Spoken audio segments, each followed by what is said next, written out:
আজকে সকাল সকাল প্রায় এক বস্তা পার্সেল রিসিভড করলাম। হ্যাঁ, তোমাদের রিকোয়েস্টে পুজোর হল ভিডিওসের জন্য এত তোড়জোড়। আর আজ সারা দিনে প্রায় এতগুলো পার্সেল এসেছে। দেন আমার কাজে লেগে গেছি। এই সিজনে ফেস্টিভ কন্টেন্টগুলোর জন্য একটু অন্যরকম ব্যাকগ্রাউন্ড সাজাবো বলে প্ল্যান করেছি। আর বোন আমায় এটাতে অনেক হেল্প করেছে, মানে পুরোটাই ওই করেছে। আর এই যে মাটির হাঁড়ির উপর ডিজাইনটা দেখছো, এটাও বোনই এঁকেছে। আমার খুবই পছন্দ হয়েছে এবারের ব্যাকগ্রাউন্ডটা। পুজোর কন্টেন্টগুলোর জন্য খুবই এক্সাইটেড আর নার্ভাসও। শিগগিরই চ্যানেলে দেখতে পাবে।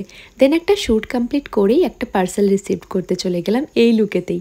আর ডান হাতে চুড়িগুলো পরে ফেলেছি একা একা, আর খুলতে পারছিলাম না বলে বোনকে বললাম খুলে দিতে, আর বিনা ব্যথা লাগিয়ে আরামসে খুলে দিল ও। আর এদিকে 1:50 বেজে গেছে, তাই আমি লিপস্টিকটা রিমুভ করেই লাঞ্চ সেরে নিলাম। তারপরে আমরা 3 বোন মানে সিমরান, বুনিয়া আর আমি মিলে চলেছি লোকাল মার্কেটের দিকে স্কুটি করে। তবে ওয়েদারটা আজ খুবই ভালো ছিল। আর আমাদের গ্রামের এই রাস্তাটার ভিউ দেখতে দেখতে একটা জামা কাপড়ের দোকানে গেলাম।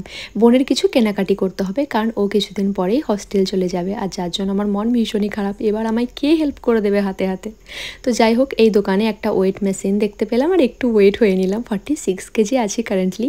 আর এই দোকানটাতে এই কিউটিটার সাথে দেখা হয়ে গেল। এত নম্র আর শান্ত ছিল ও, খুব খুব কিউট। একে একটু আদর করে বাড়ি ফিরছিলাম, বাট সূর্য প্রায় ডুবন্ত। আর এই ধান ক্ষেতের মধ্য দিয়ে ভিউটা দেখো, গ্রাম্য রাস্তা, সবকিছু মিলিয়ে দারুণ কাটলো বিকেল বেলাটা।